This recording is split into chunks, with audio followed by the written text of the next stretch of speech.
All right, we are back for the extended number 74, and we just pulled out on the bottom of the deck. We saw it, the lunar cycles.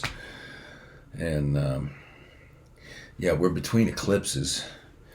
We talked yesterday about a soul family reunion and keep seeing new people and old people returning and new people returning in a way that, we never met in the flesh in this lifetime, but as soon as we meet, we know we've met before. And when hearts come together, trust becomes the looking glass into a new reality.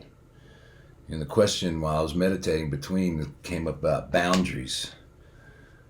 It's like we got boundaries everywhere. We got boundaries between countries. We got boundary between freaking socioeconomic groups. We got boundaries between loved ones. We got boundaries all over the place. We're building bigger walls and builder fences and better alarm systems and bigger vaults, and yeah, there are no boundaries. Boundaries, when you're one with yourself, they establish themselves as natural order, says the King of Daggers. When your mind is right, you don't need to set boundaries. It's already done. Everything is already done. Perfect safety, perfect peace, perfect order, perfect everything. You got to get your mind right with God, not try to make the world be the bastard of your ideas about it. You're just hurting yourself, says the King of Daggers. The reason we end up in this place right here is because we punish ourselves. We have thoughts about ourselves, and the journey of life is not to make us miserable. The journey of life is to show us where the daggers are so that we can then become the King of Daggers by removing the daggers, or at least getting them all ordered in the same place and not in a place of self-affliction. In other words, somebody mistreats us and then we beat ourselves up for that.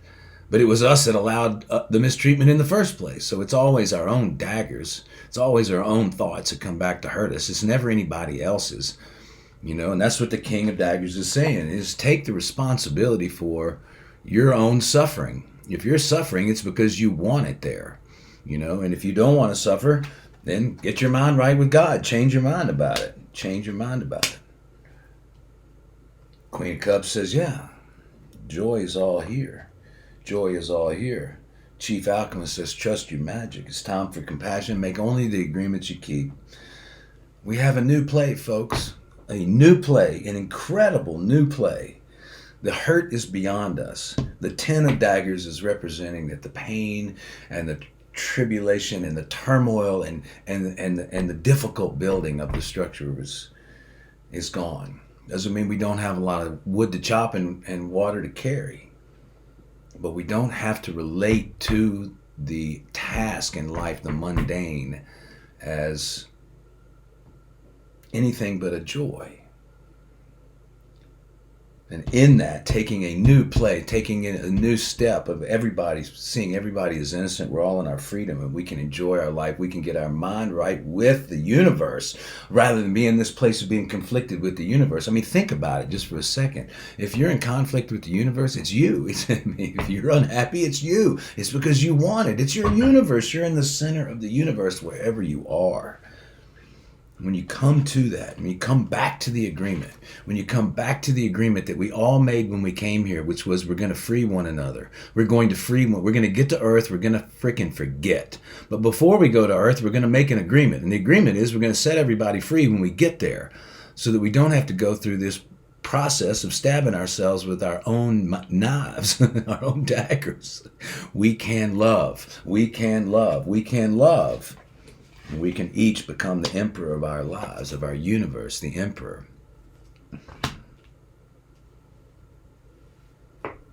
So the emperor is about appreciation. I love this. This is incredible. This is why I play with magic. So I said the most, like the number of that is most associated with change is 5, right? And so today's day 5 in the lunar cycle. It's the 5th month and it's the 5th day. Idea number 5, willingness to slow down and feel opens up the heart. And then we come here and look up in the gift is listening, and every one of our cards has a corresponding poem to this channeled work of art here. Guess what? It's number 55. Here's the message of the Emperor. There is no reason to be in judgment of anyone. There's no reason to exercise any agenda or control. Being against anyone or anything reinforces that condition. At this moment, it is time to let go completely of all attempts to fix or solve any problems. Trusting in divine perfection instead of perspective is the mechanism. Feeling self-compassion in every moment activates the mechanism. The world isn't what it appears to be from a conditional perspective. When we are in the heart, we are aware that everything is connected. Divine love allows everything to exist in the form it currently exists. Politics, religion, environment, technology, warlords, and priests. To bring anyone or thing into harmony with potential, we simply love them. Simply be in heart presence with all. Turn your attention to the heart, especially hers or the person that you're in relationship with. When you love what is, regardless of perspective, you alchemize potential. Potential is everyone's most divine expression. That's the message from the Emperor, and that's what we said when we came. We said there's a sign right up on the side of the kitchen here. Found an old piece of wood, some old paints when we didn't have any money or anything. We started this place. We decided we needed a mission statement. We, the River House community, are a tribe of life artists, empowering everyone to be in their gifts, right? And that's our mission today. It always has been the mission of the River House, is to excuse me, I'm getting choked up here, to empower, everybody. And we've done that. Mostly, still work to do, more people coming. Our job is to set one another free. That's what we came here for. All right, now I'm going to take the blue deck. Thank you for being along on this wild journey of mine. And it's not really mine. We're all together, we're all together in this thing. So I've got the blue deck. The blue deck was the original deck. It's got some different pictures in it. Same cards, same play. It was just the first sort of stab at the tarot deck, and then we made some changes. So anyway, let's clarify these cards in 7 minutes. Maybe I'll get you out in 14 minutes or so. We got 7 cards to pull. And let's see, we're clarifying the King of Daggers now. The King of Daggers, wow. The King of Daggers came out with the Two of Daggers. So clarified by the Two of Daggers, and also the Eight of New Earths popped out as well. So the Two of Daggers and the Eight of New Earths. I think I'm going to just put the Eight of New Earths with the Ten of Daggers, and let's just keep the...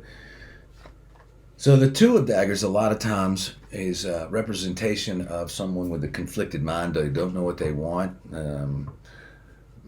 Maybe they say one thing and mean another, and they're even not even sure themselves. And so we all have conflicted minds. Every one of us does, and we get ourselves into a maze and we don't know where to go. And it's that's the ego's game. The ego's winning the game at that particular time. So anyway, this shows that. It's interesting. In the other deck, this character has a mask on, and there's no mask on in this, so there might be something there. But the King of Daggers is clarified by the Two of Daggers, which is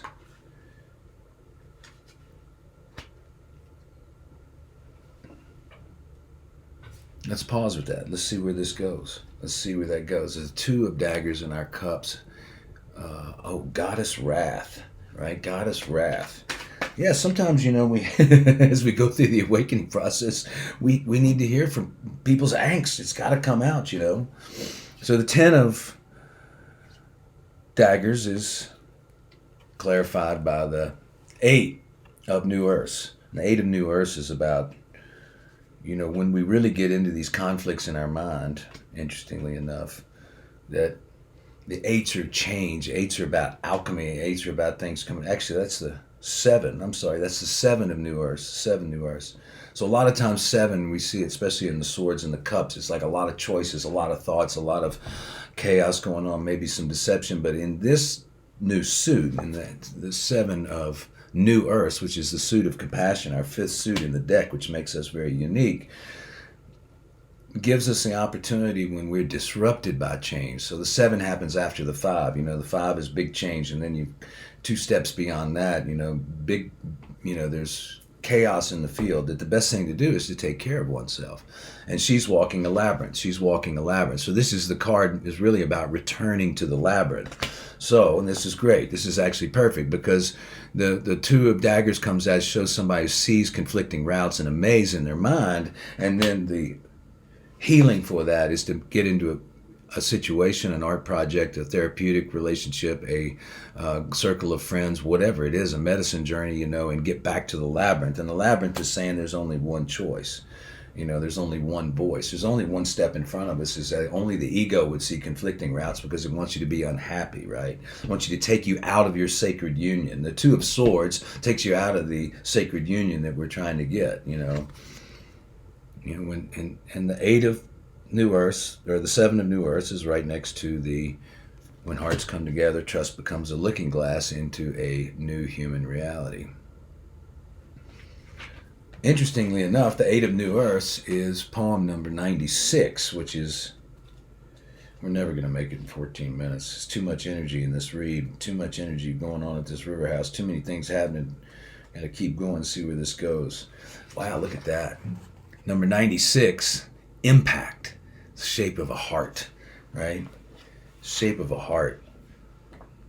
It is happening. Heart language based relationships are so magically and amazingly transformative. People naturally are inspired to live harmoniously in proximity, causing compassionate, fun communities to naturally form. Yes, these communities are so attractive that more and more people join and extend outward to start new, like-hearted communities. These yes communities create enlightened pockets of reality in societies that quickly grow, invisibly shifting human consciousness from within, like transformation of caterpillars into butterflies. Yes. I mean, just for a moment, can we tap into the energy of this, right? That when the big change happens and we don't relate to the change in the same way that we've done it before, and we focus on building safe communities, and we change our language, and we get out and we take care of ourselves, and we get ourselves back in the labyrinth of life, that we become a transformed human being, and then people around us begin to transform, and it all spreads.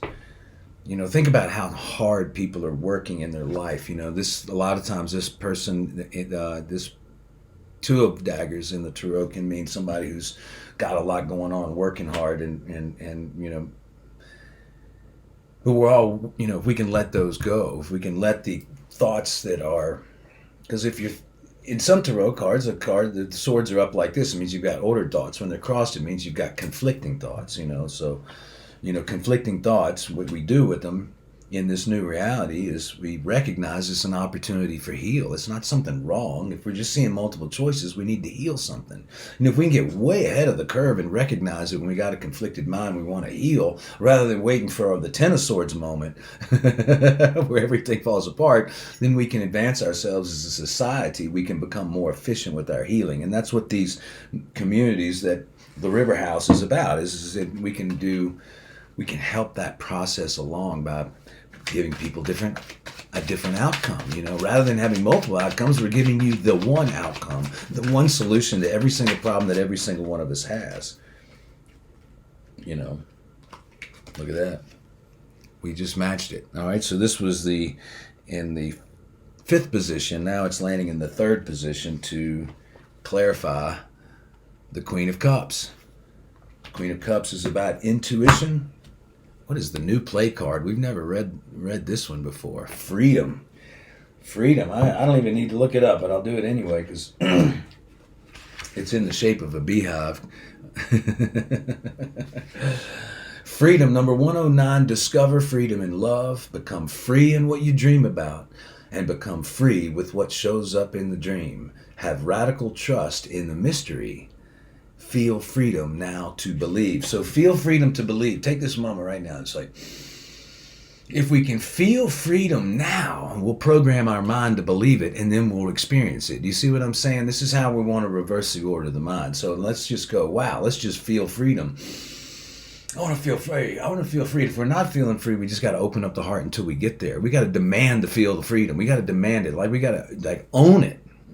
Own it, says the chief alchemist. Trust your magic. Feel the freedom now. to believe, because then we program our mind with that feeling, because it's much stronger than our egoic structure. We're opening up the heart to let the subconscious mind do what it really wants to do, which is to set us free and give us a new play in life. We want to be free in what we dream about, and we want to be free with whatever shows up in the dream.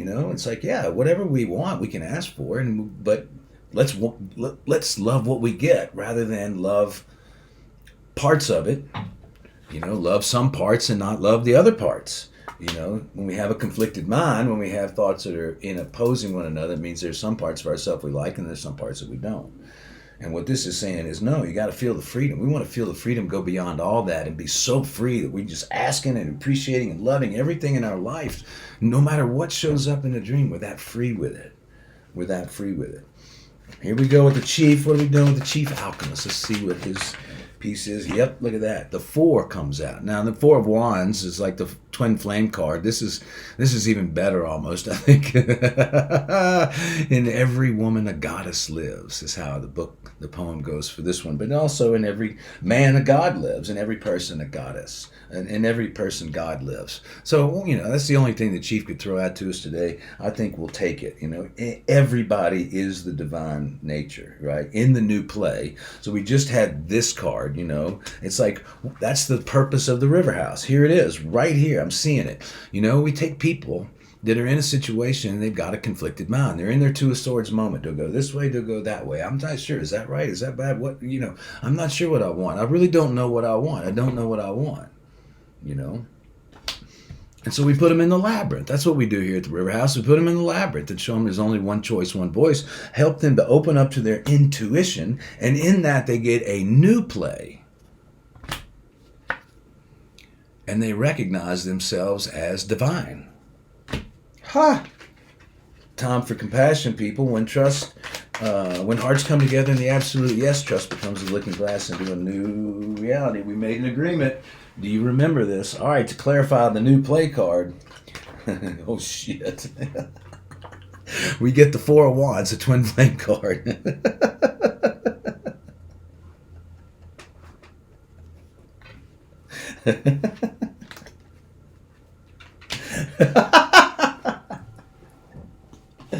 Well, now, wouldn't that be fun? We always referred to this place. We used to call this place the Twin Flame Refugee Camp because all these broken-hearted people would show up here, like in these relationships. I was like, yeah. I've been through a few of those too. It woke me up. And now I have done something I've never done in any other thing, which is I have matched the Sacred Union card in the 6th position with the Sacred Union card. Holy shit.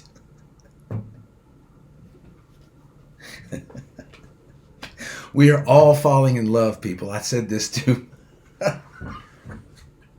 We're all falling in love. If we could just see that we're all falling in love, because this is what we want to do, is take our mind to get it out of the conflict and see everything's perfect. And when we do, everything works out in our dream because it is perfect. We're just changing. And that's what the whole purpose of the River House here is. Just